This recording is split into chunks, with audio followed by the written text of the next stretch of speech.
Good morning student. आज हम बड़ा ही इंटरेस्टिंग टॉपिक पढ़ने जा रहे हैं और टॉपिक है कोरोना डिस्चार्ज। कोरोना डिस्चार्ज हम किसको बोलते हैं? जो action of sharp end of conductor के जो नोकदार एंड होते हैं अगर हैं तो उनका एक्शन क्या होता है, वो क्या काम करते हैं, क्या एक्शन करते हैं, वो आज पढ़ने जा रहे हैं। कोरोना डिस्चार्ज क्या होता है, जा बोलते हैं कोरोना डिस्चार्ज। ठीक है, माना जे हमारे पास कोई कंडक्टर है, ठीक है, अगर हम इसको चार्ज देते हैं तो जो कोई भी चार्ज देंगे, अगर प्लस चार्ज अगर हम इसको दे रहे हैं कंटिन्यूसली, तो चार्ज रिपेल होके कहाँ पर हो जाता है, यूनिफॉर्मली डिस्ट्रीब्यूट हो जाता है। कहाँ पर? उसके सरफेस पे चार्ज जो आ जाता है, क्योंकि ये चार्ज एक दूसरे को कूलम रिपल्शन के कारण सरफेस पे आ जाते हैं। तो इसके पास दो डेंसिटी होती है, वॉल्यूम डेंसिटी और surface charge density. Volume density अंदर तो चार्ज है नहीं है, तो क्यों जीरो, तो वॉल्यूम चार्ज डेंसिटी होनी। सरफेस चार्ज डेंसिटी होती है, तो कंडक्टर की जो सरफेस चार्ज डेंसिटी होती है वो हमें पता है, वो होती है sigma equal to charge upon area. ठीक है, तो चार्ज जो दिया है हमने और एरिया होता है 4πr²। ठीक है, तो sigma inversely proportional to R होता है। मीनिंग ये हुआ कि जहाँ कर्व्ड सरफेस की रेडियस जहाँ पर ज़्यादा होगी वहाँ डेंसिटी क्या होनी, कम, और रेडियस जहाँ कम होगी वहाँ डेंसिटी बहुत ज़्यादा हो जाएगी। ठीक है, तो अगर मान लो कि कंडक्टर के नोकदार एंड हों, ऐसे एंड हों नोकदार, तो क्या होगा, तो कंडक्टर के जो नोकदार एंड होंगे, जैसे ये मान लो इस टाइप के हैं, ये कोई कंडक्टर है तो इसके एंड ऐसे हैं, अगर नोकदार होंगे तो क्या होगा, रेडियस इन एंडों की बहुत कम होनी, इस कर्व्ड सरफेस रेडियस बड़ी कम, तो जहाँ चार्ज डेंसिटी क्या होनी, बहुत ज़्यादा। तो जहाँ पर अगर क्यू चार्ज दिया है तो जहाँ पर क्यू चार्ज डेंसिटी प्लस क्या होनी, बहुत ज़्यादा होनी, चार्ज डेंसिटी जहाँ पर बहुत ज़्यादा होगी। अगर ऐसा कोई चार्ज है, कंडक्टर है, प्लस हमने दिया, तो जहाँ पर क्या होगा, चार्ज डेंसिटी बहुत ज़्यादा होगी, यूनिट एरिया में चार्ज बड़े ज़्यादा इकट्ठे होंगे जहाँ डेंसिटी बहुत ज़्यादा होगी। अब जहाँ डेंसिटी बहुत ज़्यादा, तो यहाँ इसके इस पॉइंट पर फील्ड स्ट्रेंथ भी बहुत ज़्यादा लगेगा। फील्ड स्ट्रेंथ भी क्या होगा, पॉइंट एंड का फील्ड स्ट्रेंथ बड़ा ज़्यादा होगा। फील्ड स्ट्रेंथ ज़्यादा होगा तो जो हवा के मॉलिक्यूल जहाँ पर होंगे उनके ऊपर क्या होगा, जो फील्ड स्ट्रेंथ है वो बड़ा ज़्यादा फोर्स लगाएगी, नेगेटिव चार्ज को अट्रैक्ट करेगी।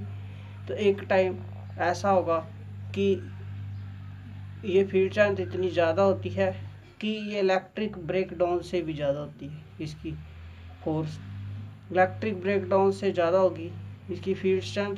तो क्या होगा, इलेक्ट्रिक कांस्टेंट से एयर से ज़्यादा बन जाती है, ये इतनी ज़्यादा हो जाती है, इतनी ज़्यादा होती है तो ब्रेक डाउन हवा को आयनाइज कर देती है, इलेक्ट्रिक ब्रेक डाउन कर देती है। तो जो प्लस होते हैं उनको एटम के प्लसों को ये एकदम से रिपेल कर देती है, और ये जो चार्ज डेंसिटी है और माइनस को खींच लेती है, माइनस को अट्रैक्ट करेगी, प्लस को एकदम। तो जहाँ पर माइनस इसको न्यूट्रल कर देते हैं और जो रिपल्शन की वजह से जो प्लस है वो एक बिंड की तरह चलते हैं, बिंड की तरह एकदम से मूव करते हैं। ठीक है, तो एक सेम चार्ज की बिंड जो है, जो है नोकदार जो कंडक्टर के एंड हैं, वो एक सेम चार्ज की जो है वो एक बिंड प्रोड्यूस कर देते हैं। इस बिंड को ही हम कोरोना डिस्चार्ज बोलते हैं। इसको क्या बोलते हैं हम, तो इस फिनोमेना को बोलते हैं कोरोना डिस्चार्ज। ठीक है, कोरोना डिस्चार्ज। ठीक है, समझ गए। तो ऐसा प्रोसेस जिसमें क्या होगा कि जो नुकीले एंड होते हैं कंडक्टर के वो सेम चार्ज की स्प्रे करते हैं, ऐसे प्रोसेस को हम बोलते हैं कोरोना डिस्चार्ज। ठीक है, समझ गए। ओके, तो देख लीजिए, the process by which the process of spraying the same charge by the pointed end of the charge conductor is called corona discharge. ठीक है, अब है Van de Graaff generator. Next article है हमारा Van de Graaff generator. Van de Graaff generator क्या होता है? Van de Graaff generator very important, paper में आता है ये 4 नंबर का आता है वेंडी ग्राफ जनरेटर। ठीक है, इसको समझ लेना। 4 नंबर का है क्या, ये क्या काम करता है? ठीक है, न्यूक्लियर के जो एक्सपेरिमेंट हैं, न्यूक्लियर फिजिक्स में कई एक्सपेरिमेंट हम करते हैं लैब में, जिसमें हमें क्या करना पड़ता है, हम एटम के स्ट्रक्चर को देखना चाहते हैं, एटम के अंदर क्या है उसको देखना चाहते हैं, इसको तोड़ना चाहते हैं हम। ठीक है, न्यूक्लियस को तोड़ना चाहते हैं और उसके अंदर क्या है। तो इसको तोड़ने के लिए हमें क्या चाहिए होता है? एक हम चार्ज पार्टिकल को बड़ी ज़्यादा एनर्जी देते हैं। ठीक है, क्योंकि चार्ज पार्टिकल कोई भी जब न्यूक्लियस के पास जाता है, जैसे पॉजिटिव है आयन जब कोई चार्ज पार्टिकल इसके पास जाता है तो ये क्या करता है, इसको रिपेल कर देता है। ठीक है, तो ये इसको स्ट्राइक नहीं कर पाता, तो इसको बड़ी ज़्यादा एनर्जी देनी पड़ती है हमें। ज़्यादा एनर्जी देने के लिए अब एनर्जी कैसे देंगे? अगर किसी पॉइंट पर हम वोल्टेज को बढ़ा दें, बहुत ज़्यादा पोटेंशियल डिफरेंस क्रिएट कर दें, और किसी चार्ज को हाई पोटेंशियल पे रखें तो उसके पास एनर्जी भी ज़्यादा हो जाती है। कितनी? क्यों भी मिल जाती है। अगर मिलियन बिलियन वोल्ट का पोटेंशियल हम जनरेट करें और कहाँ पर चार्ज को रखें तो वो चार्ज के पास बड़ी ज़्यादा एनर्जी आ जाती है। कितनी? टेंशन एनर्जी इतनी स्टोर हो जाती है। ठीक है, समझ गए? और यही एनर्जी काइनेटिक में कन्वर्ट हो जाती है और टारगेट को हिट कर देती है। ठीक है, समझ गए? तो एटम को डिस्ट्रॉय कर देती है, पता चल जाता है उसके अंदर। तो बट ये हाई वोल्टेज पे रखेंगे तो हाई वोल्टेज को जनरेट करने के लिए, हाई पोटेंशियल को जनरेट करने के लिए हम एक डिवाइस बनाते हैं और उस डिवाइस का नाम है बेंडी ग्राफ जनरेटर। ठीक है, बेंडी ग्राफ जनरेटर एक ऐसी मशीन है, एक ऐसा डिवाइस है जो अपने अंदर जो बड़ा ज़्यादा मिलियन बिलियन वोल्ट में 10⁻⁷ वोल्ट के आसपास, मिलियन वोल्ट के आसपास वो जो है पोटेंशियल जनरेट करता है। ठीक है, पोटेंशियल डिफरेंस जनरेट करता है, वो प्रोड्यूस करता है।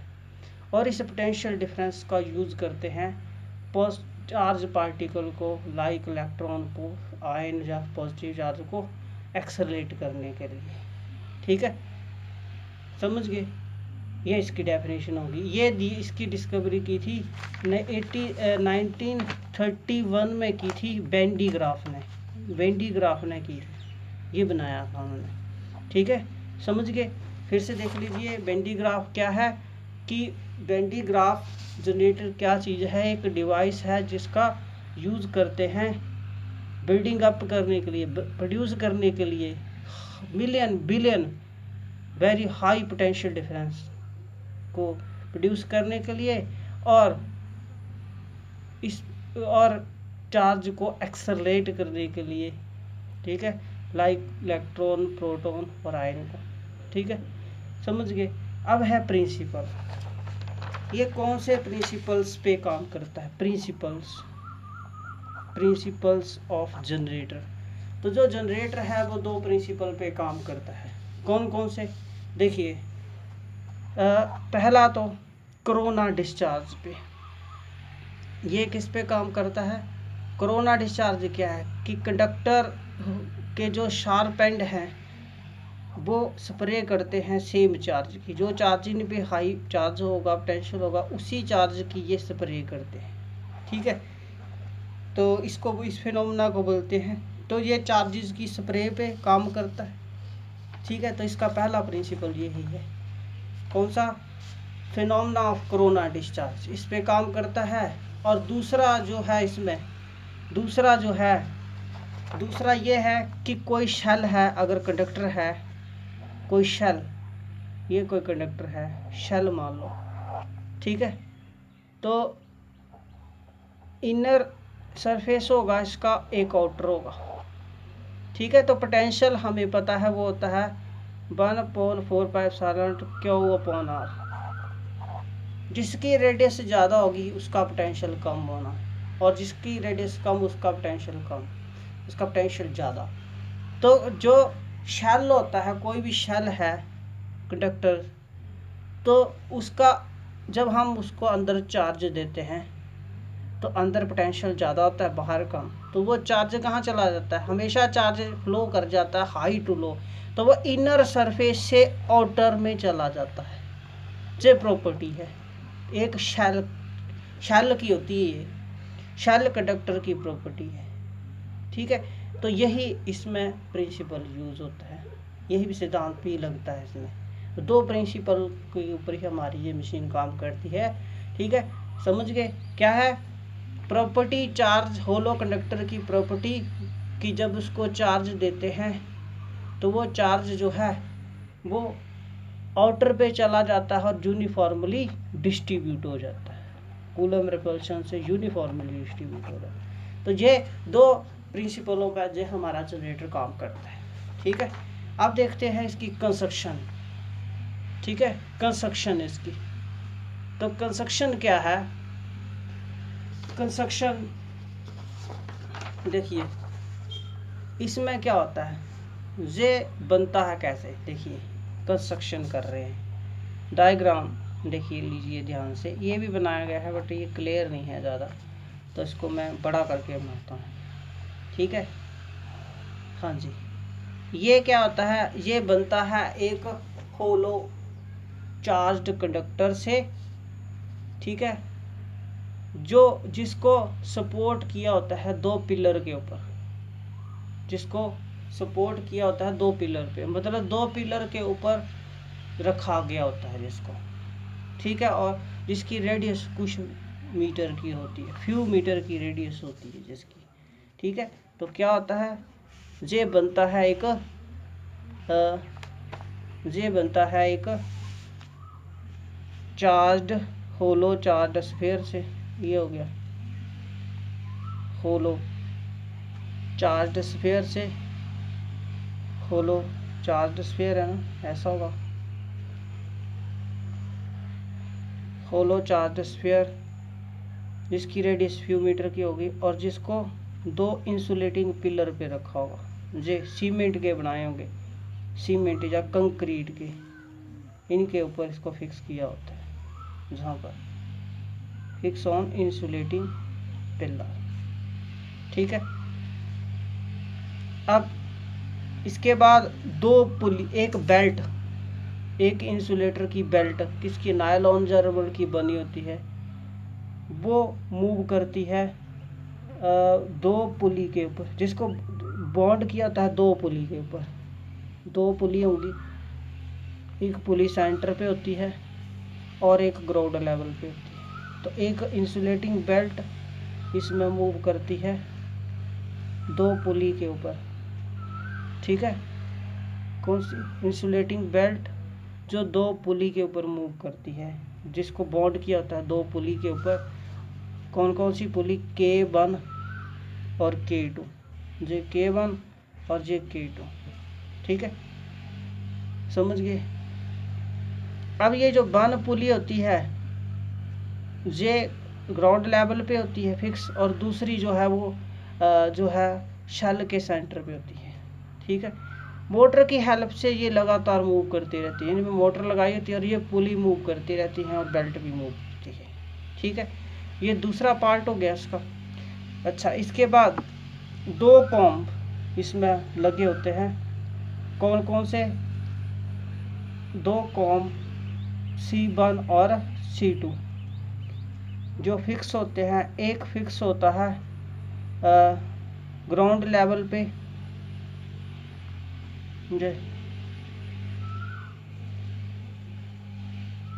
और एक होता है होलो चार्ज शेल के साथ, एज शोन इन फिगर, जैसे फिगर में बताए गए हैं। तो दो कॉम्ब C1 और C2 फिक्स होते हैं जैसे फिगर में दिखाया गया है।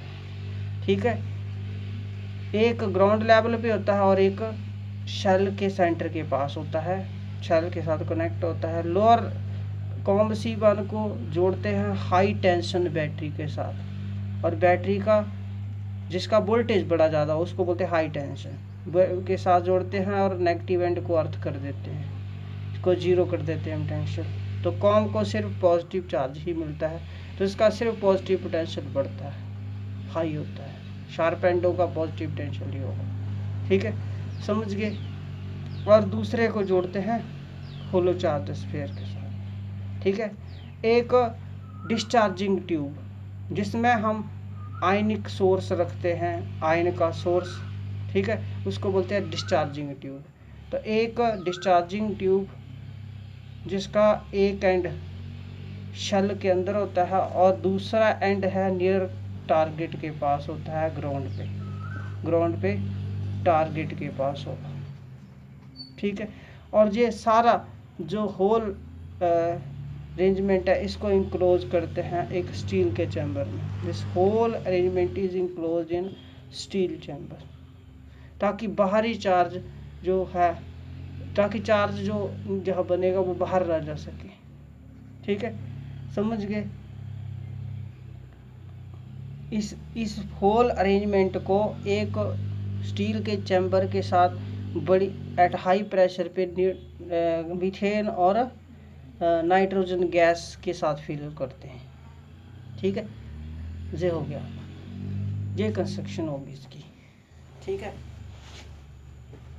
अब देखिए वर्किंग, ये काम कैसे करता है, फिर से देख लीजिए कंस्ट्रक्शन एक बार फिर बता देते हैं कि ये क्या करता है। It is a hollow charge shell which is supported on two pillars P1 and P2.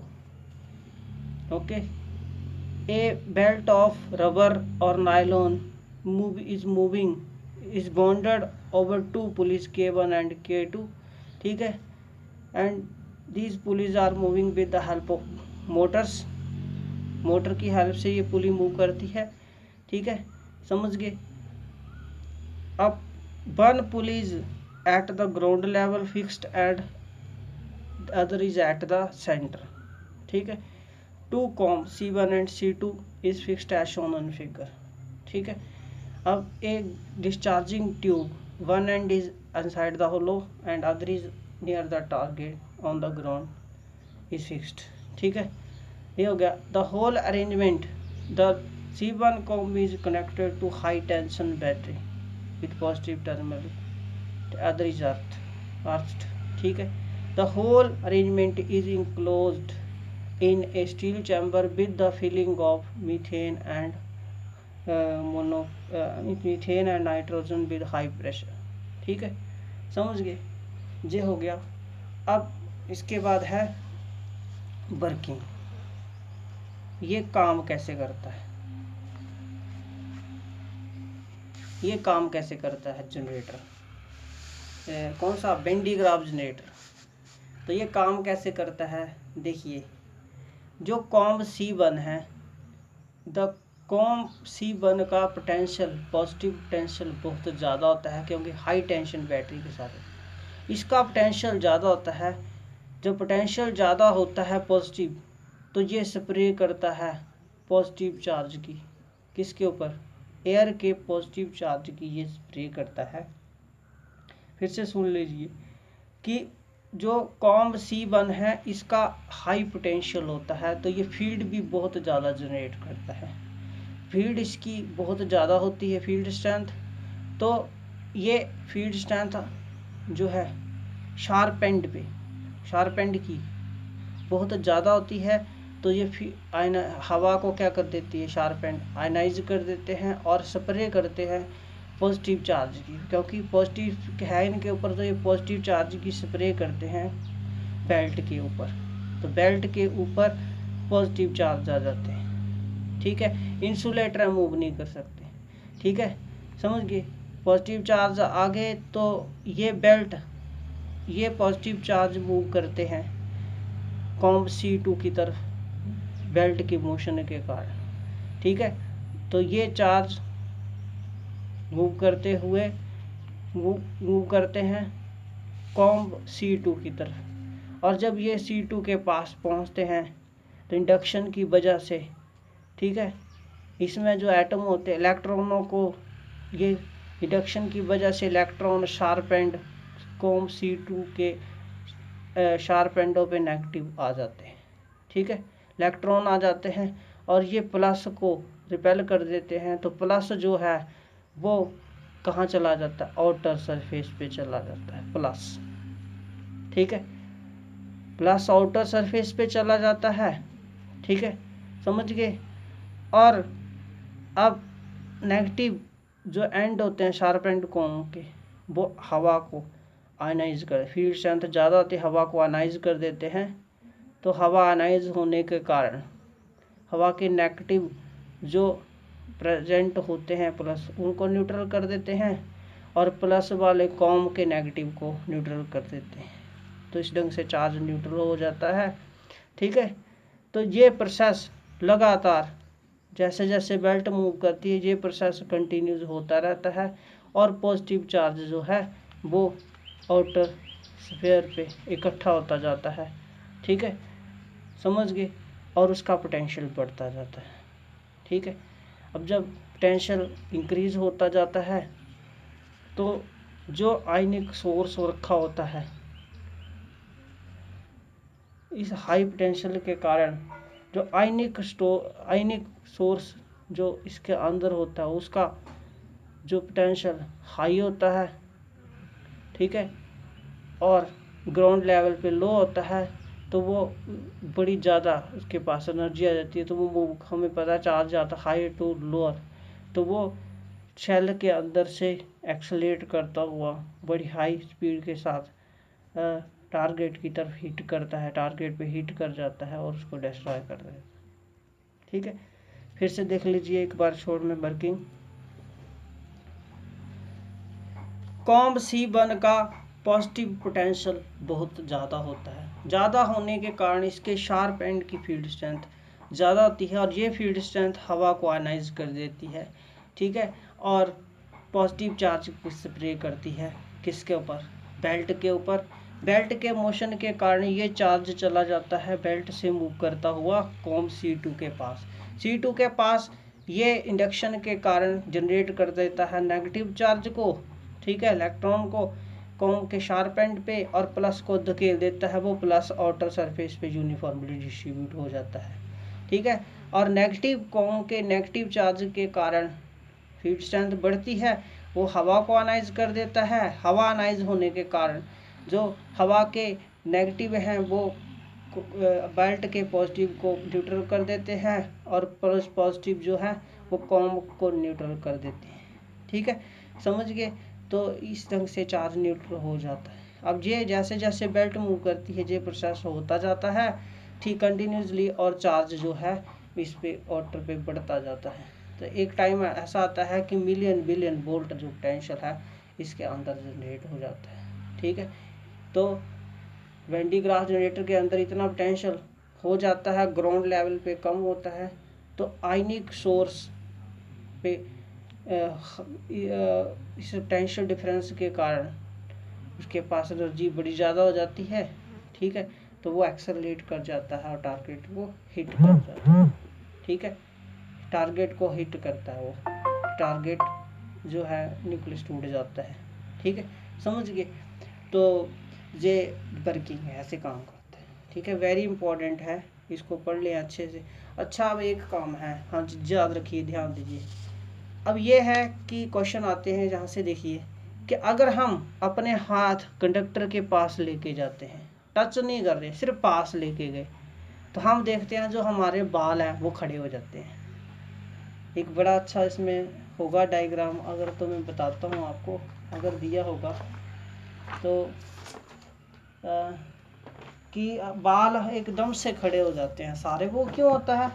क्योंकि देखिए जब हम इसका रीज़न यही है कि जब हम उसके पास हाथ लेके जाते हैं तो आपको पता है इंडक्शन के कारण इसका पोटेंशियल, इसके ऊपर पोटेंशियल बहुत ज़्यादा होता है, तो इंडक्शन के कारण हमारे हाथों पे नेगेटिव चार्ज आ जाता है, मिलियन वोल्ट नेगेटिव आ जाता है, नेगेटिव को खींच लेता है, प्लस को धकेल देता है।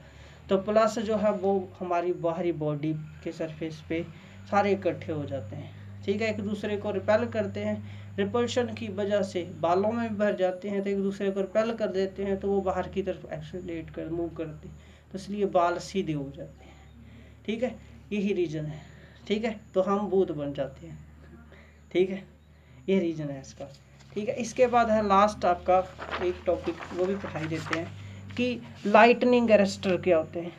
लाइटनिंग अरेस्टर बोल लो या कंडक्टर बोल लो, लाइटनिंग कंडक्टर क्या होते हैं, किस लिए काम आता है। ये लगे होते हैं जहाँ पर पॉपुलेशन डेंसिटी ज़्यादा होती है, बड़े घर होते हैं, बिल्डिंगें ऊंची ऊंची बनाई होती है, उन जगहों पर ये लगे होते हैं। एक मेटल की वायर होती है और उसके ऊपर एक कंडक्टर लगाया होता है जिसके शार्प एंड होते हैं, ठीक है, शार्प एंड, पॉइंटेड एंड होंगे, नोकदार एंड होंगे, ठीक है। एक नोकदार कंडक्टर जिसको मेटल वायर से जोड़ा होता है और जिसकी हाइट बिल्डिंग से ऊंची रखी जाती है, इसको बोलते हैं लाइटनिंग कंडक्टर या अरेस्टर बोलते हैं, ठीक है। ये क्या करता है कि जब कोई बिजली चमकती है, ठीक है, लाइटनिंग होती है, तो उस बिजली से ये बिल्डिंगों को बचाता है, ठीक है, सेव करता है, इसको करते हैं। ये काम कैसे करता है, देखो फ्रिक्शन के कारण जब जो है बादल चार्ज हो जाते हैं, मान लेते हैं इनमें आ जाता है नेगेटिव चार्ज, मिलियन कम नहीं होगा, मिलियन बिलियन वोल्ट का इतना हो जाता है, ठीक है। तो ये अर्थ आ गई। अब ये जो नेगेटिव चार्ज है, ये मान लेते हैं कोई ऊंची बिल्डिंग है, ठीक है, तो ये नेगेटिव चार्ज क्या करता है, ये फील्ड स्ट्रेंथ क्रिएट करता है, ठीक है। और फील्ड स्ट्रेंथ जहाँ डिस्टेंस कम, तो फील्ड स्ट्रेंथ बिल्डिंग का जो ये सरफेस होगा यहाँ बहुत ज़्यादा एक्ट करती है। और ग्राउंड पे क्या होगी, इंडक्शन के कारण जहाँ पे भी चार्ज आएंगे प्लस तो आएंगे, बट जहाँ फील्ड स्ट्रेंथ बड़ी कम होगी, ब्रेक डाउन नहीं होगी। जहाँ पर फील्ड स्ट्रेंथ बहुत तेज़ होगी, बहुत ज़्यादा होगी, तो इंडक्शन जहाँ पे भी होगी, तो जहाँ प्लस आ जाने, जब प्लस इधर आ जाने, तो नेगेटिव कहाँ गए होंगे, नेगेटिव कहीं इधर आ गए होंगे, ठीक है, नेगेटिव इधर आ गए, प्लस इधर आ गए, तो अब क्या होगा, फील्ड स्ट्रेंथ तो बहुत ज़्यादा है, तो क्या होगा, एक टाइम ऐसा आएगा बीच में हवा होगी, जहाँ हवा के पार्टिकल होंगे। अब एक टाइम ऐसा आएगा कि ये चार्ज इतना ज़्यादा होता है, फील्ड स्ट्रेंथ इतनी ज़्यादा होती है कि ये जो चार्ज हैं ब्रेक डाउन कर जाता है, हवा में आइटम ब्रेक डाउन कर जाते हैं, आयनाइज हो जाते हैं। तो जो माइनस के होते हैं वो कहाँ चले जाते हैं, वो इन प्लसों को न्यूट्रल कर देते हैं, और जो माइनस के, ये हवा आयनाइज हो जाती है, तो माइनस कहाँ चले जाते हैं, इधर चले जाते हैं, ठीक है, और प्लस इधर चले जाते हैं, ठीक है। अब ये इसको जब ये फिनोमेना होता है, जब ये जाते हैं तो बाकी एटमों के साथ भी टकराते हैं, बीच में नियरेस्ट एटम होंगे जो आपस में टकरा जाते हैं। जब टकराते हैं जी, ठीक है, तो हीट निकलती है, हीट की फॉर्म में यही पार्टिकल हीट के कारण चमकते हैं, जिसको हम लाइट बोलते हैं, लाइटनिंग बोलते हैं, ठीक है। चमकते, टकराने के कारण चमकते हुए ये चले जाते हैं इधर, बादल को न्यूट्रल कर देते हैं प्लस वाले, और माइनस इनको न्यूट्रल कर देते हैं। जब ये न्यूट्रल होते हैं तो क्या होगा, अब माइनस की कमी होगी, जहाँ पर प्लस की कमी होगी, तो ये इलेक्ट्रॉन जो हैं जो इधर आते हैं, जब ये इधर आते हैं बड़ी हाई स्पीड के साथ आते हैं, तो बिल्डिंग इंसुलेटर है, तो उनके एटमों के साथ भी टकराते हैं, रेजिस्टेंस बहुत ज़्यादा होता है, तो हीट बड़ी ज़्यादा होती है, हीट इतनी ज़्यादा होती है, इतना ज़्यादा हीटअप कर देते हैं कि उसको जला ही देते हैं, वो बिल्डिंग जल जाती है। तो जलती हुई हमें ऐसे एक नाली सी, नोक सी हमें जली हुई नज़र आती है, ठीक है। तो हम इसको बोलते हैं कि बिजली गिरी हुई है, बट ऐसा नहीं है, ठीक है, प्रोसेस यही होता है, समझिए। अच्छा, दूसरा है सिलेबस में नहीं है जी, एक्स्ट्रा आपने नहीं पढ़ना है इसको, ठीक है, ऐसे नॉलेज के लिए पढ़ा रहा हूँ। अच्छा, फिर इस प्रॉब्लम को दूर करने के लिए हम एक वायर लेंगे और जहाँ पर हम लगा देंगे अरेस्टर, जी लाइटनिंग अरेस्टर लगा दिया। अब क्या होगा, ये बिल्डिंग से ऊंचा है, तो क्या होगा, चार्ज जहाँ इंड्यूस होंगे, पॉजिटिव जहाँ इंड्यूस हो जाएंगे, डेंसिटी क्या होगी ज़्यादा, तो जहाँ कोरोना डिस्चार्ज फिनोमेना होगा, कोरोना डिस्चार्ज के कारण क्या होगा, ठीक है, जे चार्ज न्यूट्रल हो जाएगा, जे भी न्यूट्रल हो जाएगा और एटम जाएंगे तो लाइटनिंग होगी। ज़रूरी नहीं हर बार ही होती है, मिलियन बिलियन अगर एटम जाएंगे तो कई एक आध बार होगी, नहीं तो नहीं भी होती कई बार, ज़रूरी नहीं है, कई बार हो जाती है कई बार नहीं। बट जब दो टकराते हैं पार्टिकल तो वहाँ पर थंड स्ट्रॉन्ग आवाज़ भी आती है साउंड, जिसको थंडरिंग बोलते हैं, वो थंडरिंग होती है, ठीक है। अच्छा, फिर ये प्लस न्यूट्रल होके तो जो माइनस के होंगे, जब माइनस के तो कंडक्टर में फ्लो कर जाते हैं, प्रॉपर्टी है कंडक्टर, हीटअप नहीं होता कंडक्टर, उसकी रेडिएशन थोड़ी कम होती है तो इसके कारण ये जलता नहीं, ठीक है, ठीक है, तो बीडिंग सेव हो जाती है, तो ऐसे काम करते हैं, ठीक है। तो ये चैप्टर आपका ख़त्म हो गया, समझ गए, ओके, ये चैप्टर आपका आज ये यूनिट कंप्लीट हो गई, ठीक है, बहुत ही इंटरेस्टिंग है ये, तो ठीक है, आज इतना करते हैं, थैंक यू।